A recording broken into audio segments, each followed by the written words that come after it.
as we go and play on the road against an Alabama team that will have senior night as well. So that the emotions will be going, but hopefully we can get through that part and play basketball.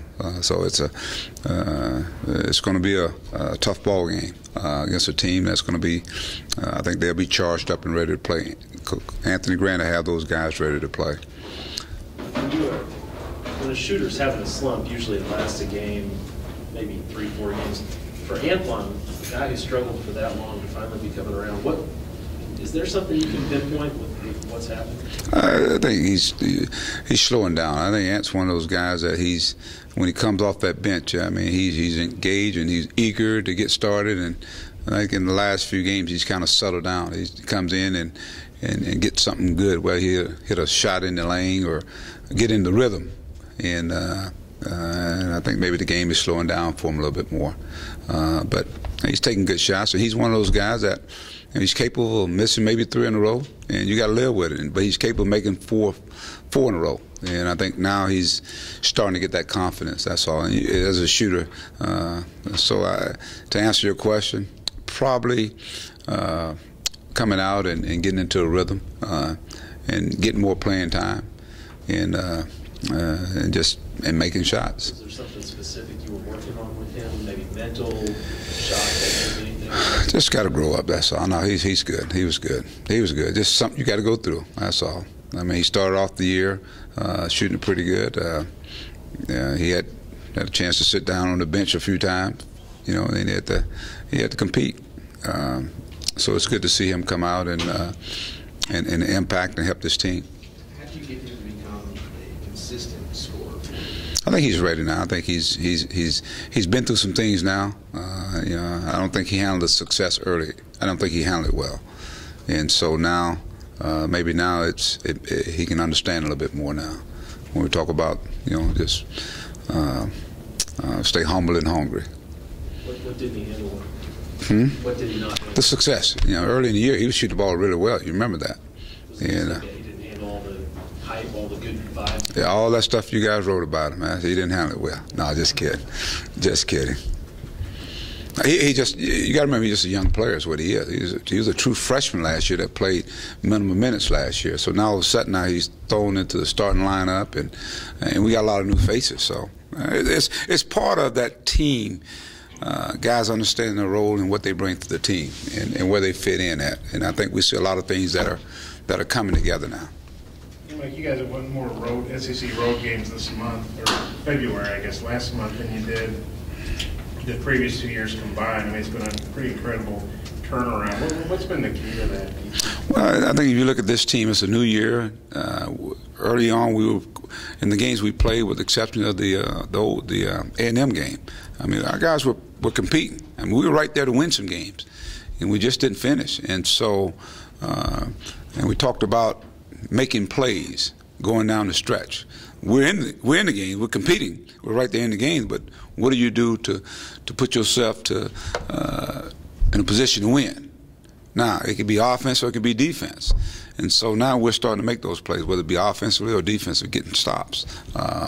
So I think that's the key, and there's been some carryover.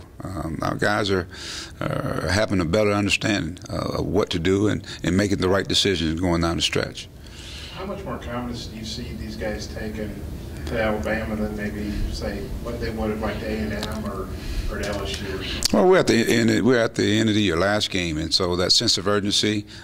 You're in March. There's a sense of urgency from all teams, and especially our team. And but our guys are playing with a lot more confidence. Why? You get confidence from winning. And so that's what is taking place. But I'm sure we're feeling good. They're feeling good about themselves. But more importantly, we got to go in and play basketball. Again, against the Alabama team that's going to be prepared to play. Yeah, Arkansas hadn't won at Alabama since '07, but that doesn't seem like such a big deal when you win at Kentucky the first time in 20 years, you win Mississippi State for the first time in 14 years. These hurdles seem like they're less and less now with the stuff you guys are putting together. With this team here, if we go out and just focus on what we do and continue to play defense, and that's why I think been the difference. Our defense has been pretty good, and so that defense can keep you in games. And so offensively now, we're making shots, we're getting the right plays. We got an inside game. We got some guys that are knocking shots outside. We're getting to the free throw line. So we're doing a lot of good things that gives us a chance to win. And so the key on that road is you just got to hang in there. You got to be in there. You got to rebound well. You got to take care of the basketball. You got to make shots. So there's a lot of good things you got to do, and we're doing some of those things. So that's giving us a chance to win. The kids tweet crazy things these days, you know that. But Ja'Cory Williams just a little while ago tweeted, "I love my basketball team." Talk about that mindset and probably how that's worked into them playing so well. Well, you just look at the. A lot of times I go back and I watch games. And I look at just the bench decor. I just look at the bench decor. I mean, we started seniors, and then you look over there and guys that started out, Kai, and he's there on the bench. And you look over those guys on the bench, and they're probably cheering the hardest for the guys that are out there. So I think just the process of just going through some things, and we talk about the road games, the losses, the loss to Florida, the tough. I mean, those guys went through a lot, and they spent a lot of time with each other. They spent a lot of time off the floor together. They did a lot of that before the season started. So all the things that we did to create that bonding where they're with each other, because they're with each other quite a bit. I think some of that stuff is starting to. They're like brothers. They're true brothers, and so even when adversity takes place, you know, a lot of them are there to pick each other up. So this team is maturing, is growing, and is growing together. And that's what you want to hear. You want to hear, positive things. Even, let's say if a guy's the last guy on the bench, or if a guy's playing 2 minutes, I mean, he's into winning, and to me, that's what it's all about, winning. Everybody ain't gonna be happy, but at the same time, you can't refute winning. You can't go against winning, and so it's just good to see these guys all on the same page, and they're rooting for each other, they're trusting each other. And I think when you watch them play, they're playing for each other. It ain't like they're playing for me. They're playing for each other. And when I mean me, I'm talking about themselves. They're playing for each other. And whatever they bring to the table, I think you can see it on display out there. Bobby Portis didn't score last night, but Bobby, his mindset, I'm rebounding the basketball. We know he showcased, his passing ability. He blocked shots. I mean, he had 3 steals. I mean, so whatever I can do to help the team win. That's what we're getting guys are doing. Cody's been shooting the ball extremely well, but you saw Cody attack the basket yesterday. You saw Cody also continue to distribute the ball. He's one of our leading assist guys on our team. That's coming from a forward.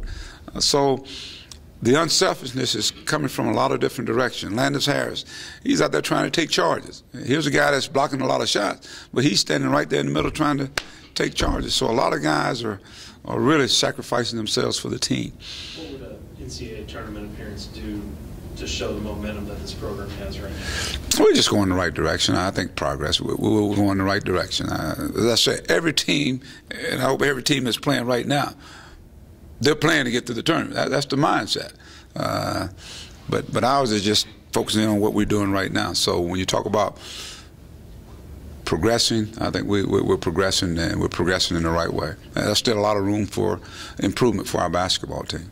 You've been pretty consistent in saying year three, that's when it happens. Did a part of you, even at this point in the year, start to wonder, was it going to happen in year 3 with the way it was going early on? I guess I'm an instinctive coach, and what I've sensed and what I've seen, that these guys, and I said even throughout the year, we're close. We're really close. And so as that closeness continues to take, I think our guys started making things happen on the floor. They did. They start finishing. We weren't finishing. So now all of a sudden now we're finishing. And so when that takes place, you don't always have a chance in a game. But our defense, I can't not say it enough, I think our defense has really turned it up a few notches, and that's been a big difference in what is taking place right now. Like, Portis has obviously been pretty consistent all year. Harris has kind of been in and out, but it looks like he's back. Just talk about what you could talk about what those guys have given you this year. I think they're giving us some toughness. I think they're giving us some inside presence. As I said, they just, to me, it's we look like a different team because we got some skilled big guys that can make plays. It's one thing when you don't have that, but we got skilled big guys that can make plays. They rebound the basketball, they can run the floor. They're very versatile. So now you're talking about a fast break, and that's what you're seeing now. You're seeing our fast break be on display now. I'm watching the tape this morning. Bobby Porter's pushing the ball down the floor and makes a one-handed pass to Mardrakus Wade in the corner for a three. That don't normally happen. A 6'10" guy making a hook pass to a guy in the corner to knock down a shot. But those guys just give us some versatility, give us options. We got options now. That wasn't the case for the first 2 years. We got options. I'm not saying either one of those guys. And somebody's deal is beeping up here, so I don't think you're picking something up here. It stopped, as a matter of fact. Olympus. That's not mine. I guess maybe Dudley. Did you run out of juice or what? It depends on whether there's a baseball. If There's there's a a baseball cardinal on on the it back, that's his, if not, it's mine. It's got a baseball on yeah, it. that's fine. All right. Well, you out of juice, man. We'll cover it. You're gonna. Okay. All right. I'm not saying either one of those guys is Joe Johnson, but really this is the first time Little Rock guys have made major contributions since Joe, and you got the point guard coming in here. How big is it to be getting, back into Little Rock and, getting guys from there that are helping you out? I think it's great. I think the area is always going to produce players, and we're getting the best players. Not only I think in our state, we're talking about some of the better players in the country, and I think that's a testament to the coaching in this state. That we can get players that can come up here and help us. I think it's great. Time for one more. With Relaford, just what do y'all do on the same way like you did Henderson, just throw everybody at him? Well, we got to. He's the head of that basketball team, but they got Randolph that's playing well too. So we've got to make him work for everything, and we know it's going to be an emotional night for him. He probably had one of those senior nights out of this world, but we got to limit the other guys so they don't have big nights. Hale, Abasa, Cooper, who played really well here, and as I said, Randolph. I mean, so they got some guys. They've played well at home, and one of the things we played here, they played zone, and we didn't make shots. So we had to attack inside with Bobby, and he did a good job of really carrying us. But the thing about Relaford, he's such a clever basketball player. He can beat you in a lot of different ways. Whether it be passing, he's scoring at a real high clip. I mean, this guy's being considered one of the players of the year in our league. So that tells you how good he's playing. I mean, he's single-handedly, I think they played Ole Miss, and I think he just knocked the shot down to beat them. LSU, same thing. They play well at home, and he's a big part of it. So he's the head of that basketball team. So we've got to somehow kind of cut it off and make them work. And they're a super athletic team, and we got to get to the boards. We got to do a much better job of rebounding the basketball in this particular game. Was he a kid that you recruited in Missouri? Yeah, we did. Yeah. Camps and stuff, right? Yeah.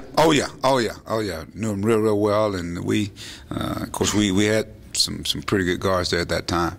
But he always wanted to prove to me that, hey, coach, I was the one. So, but he's a dynamite.